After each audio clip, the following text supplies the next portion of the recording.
Nanti di momen-momen inilah penyiksaan pun makin banyak. Celaan terhadap Nabi Muhammad SAW, kemudian serangan secara fisik juga mulai dilontarkan. Halo semuanya guys, selamat datang kembali di channel Tengku Arma. Setelah masa fatroh atau masa kekosongan wahyu, maka turunlah wahyu kedua, di mana wahyu ini menandakan Nabi Muhammad SAW diutus sebagai Rasul dan mulai diperintahkan untuk menyampaikan dakwahnya kepada seluruh umat.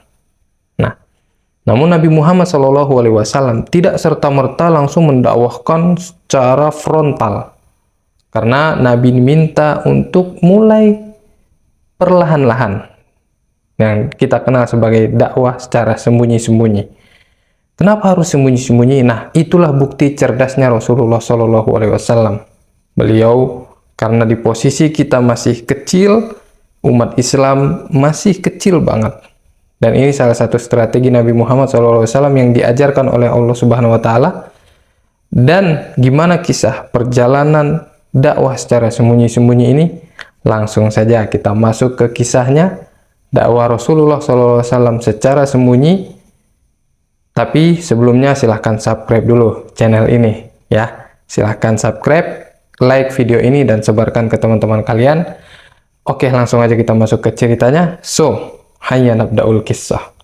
Tala'al badru alayna min thaniyatil wada' wajaba syukru alayna ماذا لله dah. Surah Al-Mudassir ayat 1-7 adalah wahyu yang turun kepada Nabi Muhammad SAW yang memerintahkan Nabi untuk mulai memberikan peringatan, di mana Allah Subhanahu Wa Taala berfirman, A'udzubillahi minasyaitonirrajim, ya ayyuhal muddassir, wahai orang yang berselimut, yakni Nabi Muhammad SAW. Kum fa'anzir, bangunlah dan beri peringatan. Ini bukti bahwa Nabi Muhammad SAW sudah mulai diperintahkan untuk memberi peringatan, berdakwah.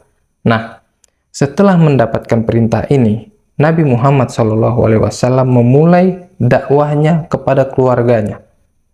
Dimulai dari keluarganya dulu, karena orang yang pertama beriman kepada Nabi Muhammad SAW tentu adalah istrinya, Khadijah radhiyallahu ta'ala anha.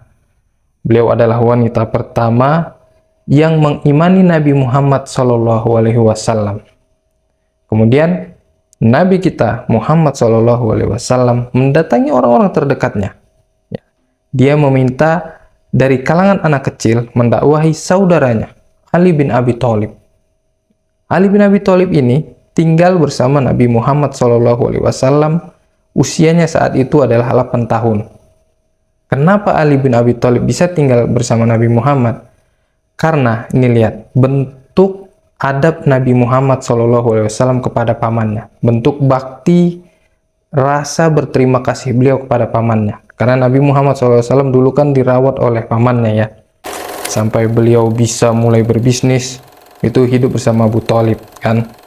Setelah beliau menikah dan hidup cukup mapan, Nabi Muhammad SAW hidup mewah, maksudnya mapan lah bersama Khadijah, karena beliau sudah pintar berdagang, nikmat lah hidupnya kan. Jadi Nabi Muhammad SAW berterima kasih kepada pamannya, karena Abu Thalib ini cukup tidak mampu secara keuangan, maka Nabi Muhammad SAW mengambil inisiatif. Beliau ajak pamannya Abbas radhiyallahu ta'ala anhu untuk ngobrol nih, ayo paman, kita tolong nih Abu Thalib, beliau kesusahan secara finansial, maka kita ambil anak-anaknya. Jadi Abu Thalib bilang, silahkan ambil anak-anakku, rawat, tapi tinggalkan satu. Nah, hiduplah bersama Abu Thalib, ya ini Aqil, anak pertamanya. Adapun anak kedua Ja'far itu hidup bersama pamannya Nabi juga, pamannya Ja'far yakni Abbas, dan Ali bin Abi Thalib ini ikut Nabi. Maka dari usia kecil Ali bin Abi Thalib sudah hidup di rumah Nabi Muhammad SAW. Maka Ali bin Abi Thalib adalah anak kecil pertama yang masuk ke dalam Islam. Kemudian Nabi juga mendakwahi hamba sahayanya yang hidup bersama beliau juga, yaitu adalah Zaid bin Harithah. Zaid bin Harithah ini juga kenapa bisa jadi hamba sahaya? Beliau sebenarnya bukan budak. Beliau ini adalah orang yang bebas, tapi karena suatu kejadian beliau ini tertawan. Nah, sampai suatu hari ayahnya Harithah ini mendatangi Nabi, bilang, "Wahai Muhammad, tolong ini Zaid ini bukan hamba sahaya, dia ini orang bebas, tapi karena tertawan dia dijual belikan. Jadi dia ini jadi budak, tolong berapa harganya biar ku tebus anakku ini." Harithah ini kebetulan kepala suku di sukunya ya. Terus Nabi Muhammad SAW dengan bijaknya sampaikan ke ayahnya Zaid, nggak usah bayar, nggak usah dibayar. Silahkan datang ke Zaid, ajak Zaid, kalau mau ikut Anda ambil aja, bebas gitu. Maka ayahnya Zaid, Harithah ini datang ke Zaid. "Ayo Zaid, bilang aja kau mau ikut ayah, kau akan bebas. Kau nggak jadi budak lagi. Jadi manusia bebas. Bahkan ikut ayah pulang, jadi kepala suku di rumah gitu kan. Menggantikan aku gitu," kata ayahnya. Tapi apa kata Zaid bin Harithah? Karena ini dikasih opsi ya, disuruh milih, ikut Nabi Muhammad atau ikut ayahnya. Kata Harithah, lebih baik aku ikut Nabi Muhammad, karena dia merasakan apa ya, treatment yang sangat baik dari Nabi Muhammad SAW kepada dia, walaupun dia hamba sahaya, budaknya Nabi Muhammad SAW. Nah, akhirnya ya dengan bijaksana Zaid tetap bersama Nabi Muhammad SAW, dan bahkan beliau jadi budak pertama yang masuk ke dalam Islam ya. Nah, jadi wanita pertama yang masuk Islam adalah istri Nabi Muhammad, Khadijah radhiyallahu taala anha. Kemudian anak kecil yang masuk Islam pertama adalah Ali bin Abi Thalib. Dan budak pertama yang masuk Islam adalah Zaid bin Harithah. Nah, kemudian Nabi Muhammad SAW hari itu juga setelah turun wahyu, beliau mendatangi sahabatnya, yaitu Abu Bakar radhiyallahu taala anhu. Lihat, Abu Bakar ketika didatangin oleh Nabi Muhammad SAW tanpa ragu, tanpa tanya, langsung mengimani Nabi Muhammad SAW, dan bahkan Abu Bakar langsung bertanya, "Wahai Rasulullah." Beliau langsung mengucapkan, "Wahai Rasulullah, wahai utusan Allah." Abu Bakar ini luar biasa. Bahkan Abu Bakar radhiyallahu ta'ala anhu tidak hanya langsung menerima dakwah secara mentah-mentah, beliau pun langsung mendakwahkan apa yang dia dapat dari Nabi Muhammad SAW. Lihat, setelah beliau masuk Islam, dia imanin apa yang datang dari Nabi Muhammad SAW, dia langsung ajak orang lain untuk masuk Islam. Sahabat-sahabat Nabi Muhammad SAW, as-sabiqunal awalun, orang-orang yang pertama kali masuk Islam, di antaranya adalah yang langsung dia datangi temannya, yaitu Utsman bin Affan. Langsung Utsman bin Affan diajak, "Ayo masuk Islam." Hari itu juga Utsman bin Affan masuk Islam. Lihat. Kemudian beliau pindah lagi ke Zubair bin Awam. Zubair bin Awam ini sepupunya Nabi Muhammad SAW juga. Beliau adalah anak dari tantenya Nabi Muhammad SAW. Langsung masuk Islam hari itu juga berkat dakwahnya Abu Bakar. Kemudian Abu Bakar pindah lagi. Beliau mengajak ke Tolhah bin Ubaidillah.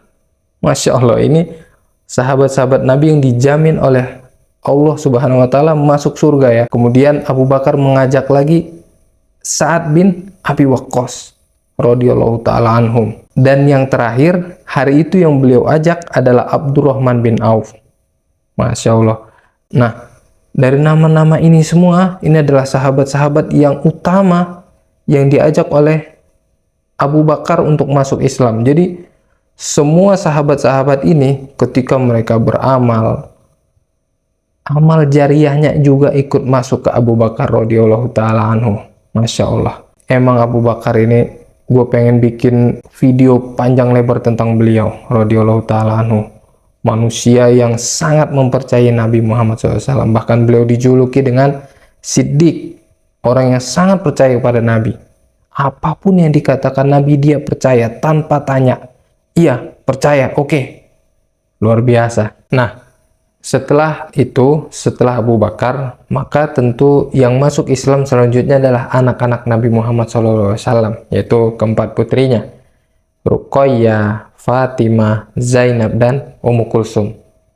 Nah, fase dakwah sembunyi-sembunyi ini banyak yang ikut, diantaranya mayoritas itu anak muda. Rata-rata mereka di bawah 30 tahun, sahabat itu ya, saat itu. Rata-rata di bawah 30 tahun. Mungkin yang udah tua itu adalah bapaknya Ammar, Yasir, Ammar bin Yasir. Tahu ya? Ammar bin Yasir ini juga, oh ya Allah, epic banget lah kisah beliau, perjuangan beliau selama memeluk agama Islam di kota Mekah ini. Gua kalau baca kisah-kisah perjuangan sabiqunal awalun ya, orang-orang 40 atau 50 orang yang pertama kali masuk Islam ini, selama mereka berjuang dakwah secara sembunyi-sembunyi ini banyak yang disiksa. Jadi sedih banget bro, benar-benar sabiqunal awalun ini adalah orang-orang yang paling berjasa, sahabat-sahabat Nabi ini ya. Makanya di antara hikmah dakwah sembunyi-sembunyi yaitu tadi, Nabi Muhammad SAW melihat sebagian orang yang masuk Islam itu diantaranya ada yang budak, ada yang orang-orang lemah, yang sukunya ini nggak kuat gitu. Jadi kalau diantara mereka yang ikut masuk Islam bukan dari suku yang kuat, biasanya mereka akan diancam bro, nyawanya terancam. Ya contoh kayak kisah Ammar bin Yasir, kisah Bilal bin Robah. Wah, luar biasa lah ini orang-orang pertama kali masuk Islam ini. Perjuangan dakwah secara sembunyi-sembunyi di kota Mekah ini berlangsung selama 3 tahun. Jadi 3 tahun awal inilah pondasi utama Islam gitu ya. Luar biasa lah kisah perjuangan Nabi Muhammad SAW berdakwah bersama para sahabatnya. Nah, setelah 3 tahun berdakwah secara sembunyi-sembunyi, Nabi Muhammad SAW mulai diperintahkan untuk berdakwah secara terang-terangan. Nanti di momen-momen inilah penyiksaan pun makin banyak. Celaan terhadap Nabi Muhammad SAW, kemudian serangan secara fisik juga mulai dilontarkan. Yang mana yang paling menyakitkannya lagi adalah kerabatnya sendiri yang nyiksa dia, Nabi Muhammad SAW, pamannya.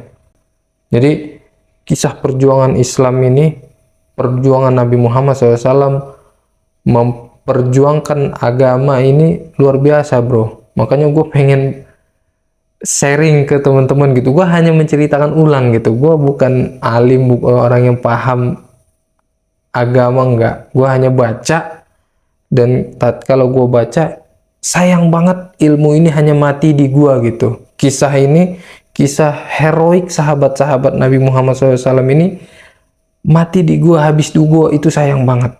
Jadi gue pengen ceritakan ke kalian juga, biar ya sama-sama murojaah aja gitu. Kalian juga mungkin udah tahu cerita ini tapi bisa ulang lagi gitu. Oh iya bener ya, oh, iya gitu, serius ya. Oke, jadi kalau kalian tertarik, senang dengan konten-konten sejarah Nabi Muhammad SAW, silahkan subscribe channel ini, share lah video-video ini. Insya next kita akan bahas dakwah Nabi Muhammad SAW mulai berdakwah secara terang-terangan ya. Secara terang-terangan Nabi mulai berdakwah dan mulai ada adu gesekan antara Nabi Muhammad SAW, para sahabat, dan orang-orang kafir Quraisy saat itu. Seru banget lah kisah ini ya. Oke, sampai jumpa di video selanjutnya. Kita akan mulai cerita ke dakwah secara terang-terangan. So, see you next video. طلع البدر علينا من ثنيات الوداع وجب الشكر علينا ما دعا